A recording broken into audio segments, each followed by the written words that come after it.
नमस्कार प्यारे साथियों, स्वागत है आप सभी का एक बार फिर से आपके अपने यूट्यूब चैनल पर जिसका नाम है MD2 रीडर पब्लिकेशन।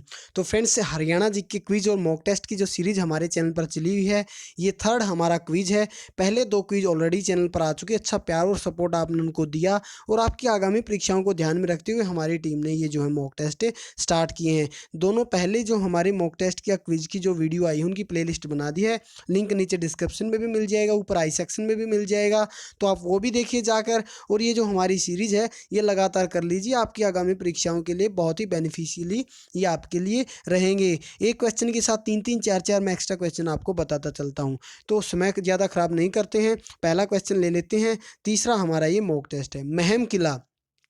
महम किला हरियाणा के किस जिले के अंदर स्थित है? Option A Hisar, option B Kaithal, option C Rohtak, option D Jind. तो फ्रेंड्स, इसका जो सही आंसर है वो है आपका ऑप्शन नंबर सी, रोहतक के अंदर जो है हमारा महम किला स्थित है। इसके बारे में अगर मैं और आपको बताऊं तो इस बावड़ी को हम जो है महम की शान भी माना जाता है। रोहतक जिले के कस्बे महम में स्थित यह बावड़ी काफ़ी पुरानी है, तो महम किले को हम महम बावड़ी के नाम से भी जानते हैं, जिसको महम की शान के नाम से भी जानते हैं। तो इसको बनवाया किसने था, अगर ये क्वेश्चन आ जाए। महम का जो हमारा किला यह है, इस बावड़ी को शाहजहां के शासनकाल में सुद्दको कलाल ने, किसने? सुद्दो कलाल ने 1656 ईस्वी में बनाया था या बनवाया था, शाहजहां के शासनकाल में। ये चीज़ आप ध्यान रखें। अगले प्रश्न की ओर बढ़ते हैं। ऐसे प्रश्न कराऊंगा और कहीं आपको मिलेंगे नहीं। महाभारत काल में हरियाणा निम्न में से किस नाम से जाना जाता था? तो महाभारत काल में हरियाणा किस नाम से जाना जाता था? ऑप्शन ए हरित देश, ऑप्शन बी हरित प्रदेश, ऑप्शन सी हरित धन्य, ऑप्शन डी बहुधन्य। तो इसका जो सही आंसर है वो है ऑप्शन नंबर डी हमारा। महाभारत काल में इसे हमें बहुधन्य के नाम से जानते थे। अगले प्रश्न की ओर बढ़ चलते हैं। आकाशवाणी रोहतक की जो स्थापना है वो कब हुई थी? तो आकाशवाणी रोहतक की जो स्थापना है वो हुई थी हमारी 8 मई 1976 को। ऑप्शन बी आपका सही आंसर है। 8 मई 1976 को आकाशवाणी रोहतक की स्थापना हुई थी। जिला मुख्यालय यानी कि रोहतक में 8 मई 1976 को राज्य का, देखिए स्थापना पूछ ले वो भी ठीक है, या फिर पूछ ले प्रदेश का पहला जो आकाशवाणी केंद्र कहाँ पर खुला? रोहतक के अंदर खुला, ठीक है।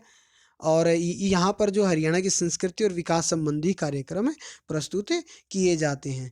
तो बहुत ही इंपॉर्टेंट प्रश्न है ये कई तरीके से। जूही नहर, ये क्वेश्चन पहले भी आ चुका है और आगे भी पूछा जा सकता है। जूही नहर द्वारा प्रमुखतः हरियाणा के किस जिले की सिंचाई की जाती है? Option A Bhiwani, option B Kurukshetra, option C Sirsa, option D Sonipat.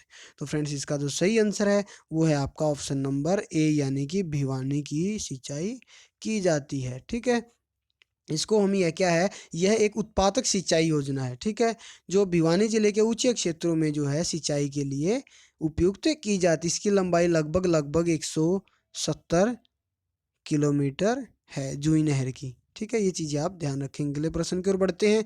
निम्न में से हरियाणा की कौन सी नदी पर रेणुका, किसाऊ और लखवार व्यासी बांध बनाए गए हैं? किस नदी पर बनाए गए हैं?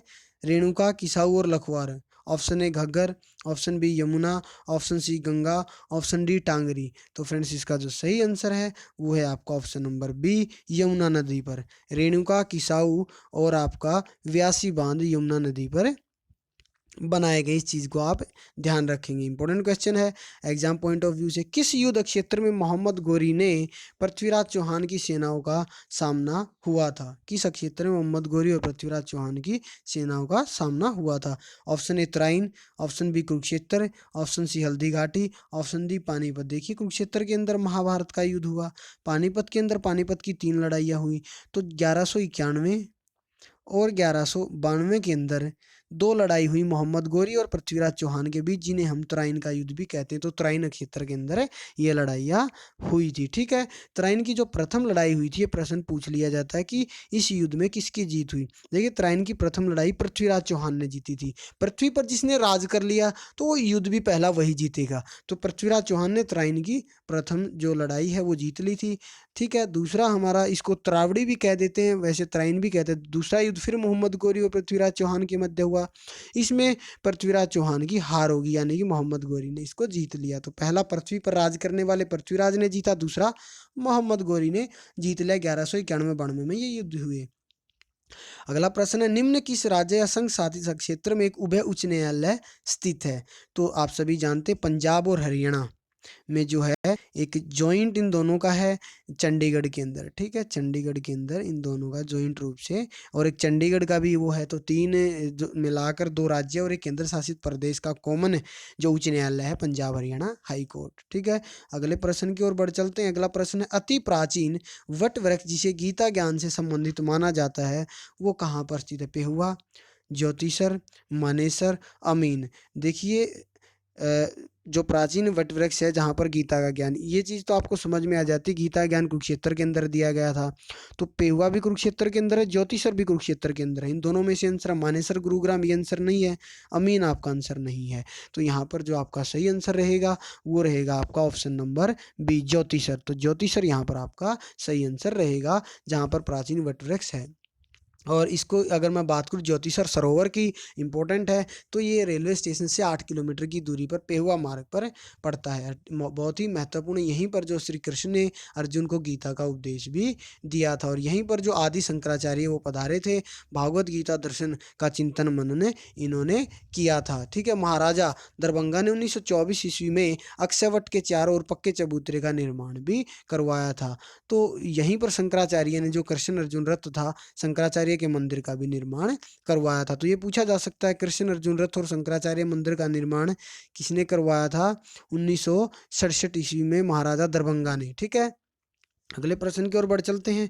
इंपॉर्टेंट क्वेश्चन है, बॉक्सिंग का पावर हाउस हरियाणा के किस नगर को कहा जाता है? Option A Sonipat, option B Rohtak, option C Bhiwani, option D Sirsa. तो भिवानी को जो है बॉक्सिंग का पावर हाउस कहा जाता है। सोनीपत को इसके अलावा क्या कहा जाता है? एजुकेशन सिटी कहा जाता है, ठीक है। रोहतक पूर्व सीएम जो हमारे हुड्डा थे उनकी सथली है, और पूर्व सीएम सिटी आप कह सकते हैं। अब हमारे सीएम सिटी करनाल है। रोहतक के अंदर हमारा आकाशवाणी केंद्र 8 मई 1976 की उसकी स्थापना हुई। सिरसा हमारा जो है अभी फिलहाल में हरियाणा का सबसे बड़ा जिला है। तो इन चीज़ों को ध्यान में रखें। भिवानी से चिरखी दादरी 22वें जिले की स्थापना हुई, ठीक है। अगले प्रश्न की ओर बढ़ते हैं। तो इसका जो सही आंसर है जो हमारा भिवानी है, ठीक है, बॉक्सिंग का पावर हाउस, ठीक है। इसे हम बॉक्सिंग का पावर हाउस कहा जाता है, मैं पहले ही आपको बता चुका हूँ। अगले प्रश्न, इस भिवानी जो है उसे हम छोटा क्यूबा के नाम से भी जानते हैं। क्या नाम से जानते हैं भिवानी को? छोटा क्यूबा। अगले प्रश्न की ओर बढ़ते हैं। निम्न में से कौन सी नदी हरियाणा और उत्तर प्रदेश के मध्य सीमा बनाती है? आप सभी जानते हैं, बहुत ईजी प्रश्न है, यमुना जो नदी है वो हरियाणा और उत्तर प्रदेश के मध्य सीमा बनाती है। सरस्वती को प्राचीन काल में पवित्र नदी माना गया है, बाकी इसका सही आंसर यमुना है। अगले प्रश्न की ओर बढ़ चलते हैं। अगला प्रश्न है हमारा, बाकी अगर मैं आपकी बात करूं यमुना नदी को लेकर, तो यह गंगा की सहायक नदी है, ठीक है। यह नदी जो है हिमालय की बंदरपुर चोटी यमुनोत्री से का जो हिमनद है उससे ये निकलती है। अति महत्वपूर्ण प्रश्न है, और इसी पर जो रेणुका किसाऊ जो ऊपर मैंने क्वेश्चन करवाया, इसी नदी पर रेणुका किसाऊ बांध भी बने हुए हैं। अगले प्रश्न की ओर बढ़ते, राजधानी क्षेत्र में कौन सा नगर शामिल नहीं है? देखिए यहाँ पर इजी क्वेश्चन है, सोनीपत भी है, फरीदाबाद भी है, गुड़गांव भी है, तो हिसार जो है हमारा एनसीआर के अंतर्गत नहीं आता। एनसीआर के अंतर्गत कितने जिले आते हैं, मैं इसका आंसर आपको कमेंट बॉक्स में कमेंट करना है, ठीक है सर। अगले प्रश्न की ओर बढ़ते हैं। सबसे बाद में गठित जिला कौन सा है?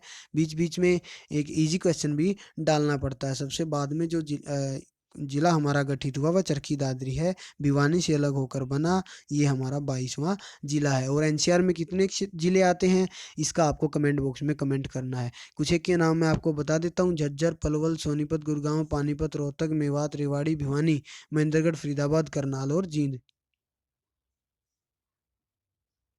तो आपको इसका करेक्ट आंसर कमेंट बॉक्स में कमेंट करना। चरखी दादरी की अगर मैं बात करूं फ्रेंड्स से, 4 दिसंबर 2016 को केंद्र ने इसकी मंजूरी दी 22वें जिले को लेकर, लेकिन हरियाणा कैबिनेट ने 18 अक्टूबर 2016 को इस पर मोहर लगा दी थी। अगला प्रश्न, हरियाणा में लोकसभा सीटों की संख्या कितनी है? देखिए लोकसभा सीट हमारी 10 हैं, राज्यसभा हमारी 5 हैं, विधानसभा की सीटें हमारी 90 हैं। राज्यसभा की 5 हैं, लोकसभा की हमारी कितनी है जी? 10 हैं। तो ये चीज़ें आप ध्यान रखेंगे। और विधानसभा की मैं अगर बात करूं तो ये 90+1 है, एक हमारा मनोनीत किया जाता है, इस चीज़ का आप ध्यान रखें। सोनीपत जिले के खेड़ी गुजर गांव में कौन सा तीर्थ स्थल स्थित है? तो फ्रेंड्स देखिए सोनीपत जिले के खेड़ी गुजर गांव में सतकुंभा तीर्थ स्थित है। इसके अलावा देखिए सतकुंबा तीर्थ खेड़ी जिले में, खेड़ी गुज्जर गाँव में सोनीपत जिले के। एक इसको मैं आपकी लाइव विजिट कराऊंगा, यहाँ पर जाकर मैं वीडियो बनाऊंगा, ठीक है। लाइव विजिट करेंगे आपके एग्जाम पॉइंट ऑफ व्यू से। मैंने सोच रखा आप सभी युवाओं के लिए, एक पश्चिमी यमुना लिंक नहर है हमारी जो ताजेवाला हथिनीकुंड बैराज से निकलती है, एक वीडियो उसकी लेंगे आएंगे। एक सतकुंबा तीर्थ की, एक मेला बाबा समक्षा, ये भी सोनीपत जिले में लगता है। एक बाबा जिंदा मेला है, ये भी जो है मोई माजरी सोनीपत जिले के अंदर लगता है। तो ये कुछ एक स्थल हैं जो आपके एग्जाम पॉइंट ऑफ व्यू से इंपॉर्टेंट है, वो आपको लेकर आते रहेंगे, करेंगे समय समय पर। अगले प्रश्न की ओर बढ़ चलते हैं। देखिए लोकसभा सीट है हमारी 10। एक बात और चीज़ मैं आपको बता देता हूँ, उसमें से 2 हमारे आरक्षित हैं, बाकी हमारे 2 जनरल में आरक्षित, एक हमारा सिरसा और एक हमारा अम्बाला है, ठीक है। दोनों ही एससी के लिए रिजर्व्ड हैं। अगला प्रश्न है, पिंजौर में स्थित गार्डन का क्या नाम है? तो पिंजौर में हमारा कौन सा गार्डन स्थित है? यादवेंद्र गार्डन स्थित है। और अगर मैं रोज गार्डन की बात करूँ, जो ऑप्शन बी है, ये हमारा चंडीगढ़ के अंदर स्थित है, ठीक है सर।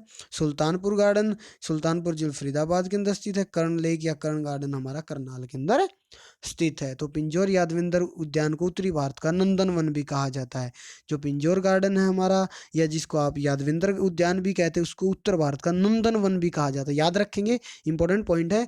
हरियाणा के किस गार्डन को नंदन वन के नाम से जाना जाता है? ये हमारा यादवेंद्र गार्डन है। कुछ एक प्रश्न ऐसे मैं आपसे कमेंट बॉक्स में पूछ सकता हूँ, लेकिन ये कि बता देता हूँ। अच्छा, धारूहेड़ा औद्योगिक क्षेत्र है, ये कमेंट बॉक्स में कमेंट करना, आपको किस डिस्ट्रिक्ट के अंतर्गत आता है?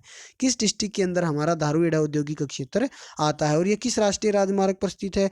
ये हमारा दिल्ली जयपुर, ऑप्शन है दिल्ली जयपुर राष्ट्रीय राजमार्ग पर ये हमारा स्थित है, जिसे आप NH8 के नाम से जानते हैं। NH8 दिल्ली जयपुर। और धारूहेड़ा किस जिले में पड़ता है, ये आपको कमेंट बॉक्स में कमेंट करना। हिंदुस्तान मशीन टूल, जिसे आप HMT के नाम से जानते हैं, ये हमारी हरियाणा के किस जिले में स्थित है? यह हरियाणा के कहाँ पर है स्थित है? देखिए अगर जिला पूछ ले तो हम क्या करेंगे, इसमें पंचकुला आंसर लगा देंगे, लेकिन एग्जैक्ट लोकेशन पूछे या किस नगर में स्थित है, तो ये पिंजौर के अंदर स्थित है। आजकल एग्जामिनर दोनों ऑप्शन देता, तो एग्जैक्ट आपको जो पॉइंट है वो पता होना चाहिए, ठीक है। प्रमुख उद्योग क्या है इसका? HMT पिंजौर का एवं सूरजपुर औद्योगिक क्षेत्र इलेक्ट्रॉनिक उपकरण इसका प्रमुख जो है उद्योग है। महाभारत काल में राजा विराट की राजधानी रह चुकी है पिंजौर, ठीक है। और इसी को जो है पिंजौर को 360 बावड़ियों का कस्बा भी कहा जाता है। इंपॉर्टेंट प्रश्न है, 360 बावड़ियों का, ये प्रश्न मैं आपको करा रहा हूँ, फिर एक और आपके लिए सेट लेकर आऊँगा। 360 बावड़ियों का जो है, मैं क्या कह रहा था जी, 360 बावड़ियों का कस्बा किसे कहा जाता है? पिंजौर पंचकुला को 360 बावड़ियों का शहर या कस्बा कहा जाता। अगला प्रश्न, कुरुक्षेत्र जिले में सरकारी चीनी मिल किस स्थान पर स्थित है? तो friends no doubt about that, Thanesar. Thanesar के अंदर, जो माफ़ कीजिए, जो कुरुक्षेत्र जिले के अंदर हमारी चीनी मिल है, तो इसका जो सही आंसर है वो हमारा ऑप्शन सी शाहबाद सही आंसर है। माफ़ कीजिए, बी ऑप्शन सही नहीं है, ऑप्शन सी शाहबाद हमारा इसका सही आंसर है। तो कुरुक्षेत्र जिले के अंदर सरकारी चीनी मिल है, GT रोड से 23 किलोमीटर की दूरी पर मारकंडा नदी के किनारे बसी हुई है। इस चीज़ को आप ध्यान रखें, ठीक है।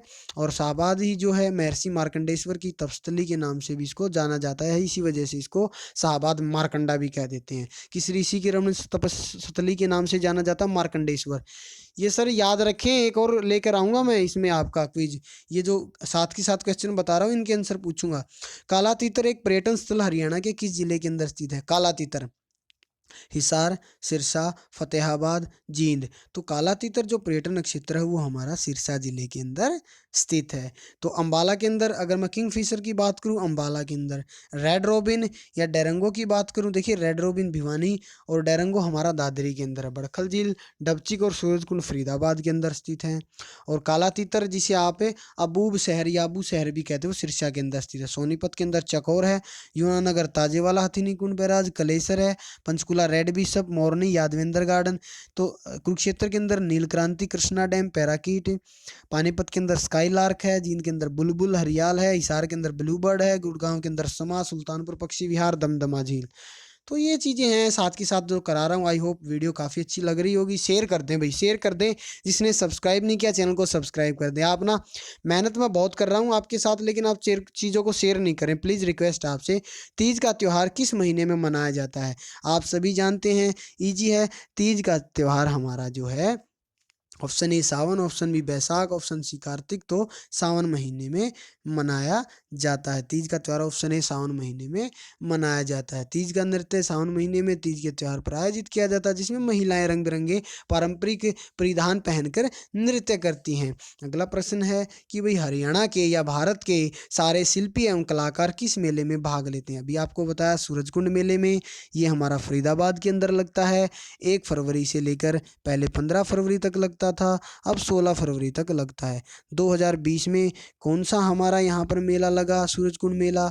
2020 में 34वां हमारा सूरजकुंड मेला लगा। और इसमें सहभागी जो हमारा जो या फिर कहिए थीम जो हमारा स्टेट था वो कौन था, एचपी था, हिमाचल प्रदेश। ये क्वेश्चन आगामी परीक्षाओं के लिए अति इंपॉर्टेंट है, जो साथ के साथ आपको करा रहा हूँ। अगले प्रश्न की ओर बढ़ते। खालसा पंथ की स्थापना किस महीने में हुई। फ्रेंड्स, खालसा पंथ की जो स्थापना थी वो बैसाख के महीने में हुई थी। खालसा पंथ की स्थापना बैसाख के महीने में हुई थी। 1699 ईस्वी में गुरु गोविंद सिंह ने खालसा पंथ की स्थापना की थी। ये प्रश्न भी पूछ लिया जाता कि खालसा पंथ की स्थापना किसने की।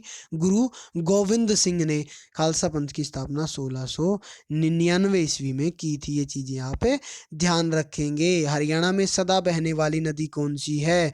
यमुना नदी हरियाणा में सदा बहने वाली नदी है। ये यमुनोत्री से निकलती है, ये भी आपको बताया। इस पर रेणुका किसाऊ डैम है, ये भी आपको बताया। ठीक है। और घरौंडा नगर हरियाणा के किस जिले के अंदर स्थित है। करनाल के अंदर स्थित है। अभी सीएम सिटी इसको आप कहते हैं। इसके अलावा कर्ण लेक यहाँ पर हमारी स्थित है। ठीक है, इंपॉर्टेंट क्वेश्चन है ये। जो इसके अलावा NDRI national dairy research institute यहाँ पर स्थित है, जिसकी स्थापना 1955 ईस्वी में हुई। आज का लास्ट क्वेश्चन, हरियाणा में सांग का प्रारंभ किस कलाकार से माना जाता है। तो हरियाणा में सांग का जो प्रारंभ है वो किशन लाल भट्ट से माना जाता है। सही आंसर क्या है जिसका, किशन लाल भट्ट है। ये कहाँ के रहने वाले थे, मेरठ के ये निवासी थे। ठीक है, और इनको प्रथम स्वांगी माना जाता है। कहाँ के रहने वाले थे, प्रश्न आ सकता है। वो क्योंकि हरियाणा में सांग का कलाकार माना जाता है, तो रहने वाले ये मेरठ के यूपी के हैं, तो बहुत सारे साथी इसको गलत करेंगे। ये चीज़ ध्यान रखें सर। ठीक है, तो आज की इस वीडियो में फिलहाल इतना ही। जाने से पहले फिर रिक्वेस्ट करूंगा, चैनल को सब्सक्राइब नहीं किया तो सब्सक्राइब कर ले और शेयर करें सर वीडियो को। आज की इस वीडियो में फिलहाल इतना ही। धन्यवाद।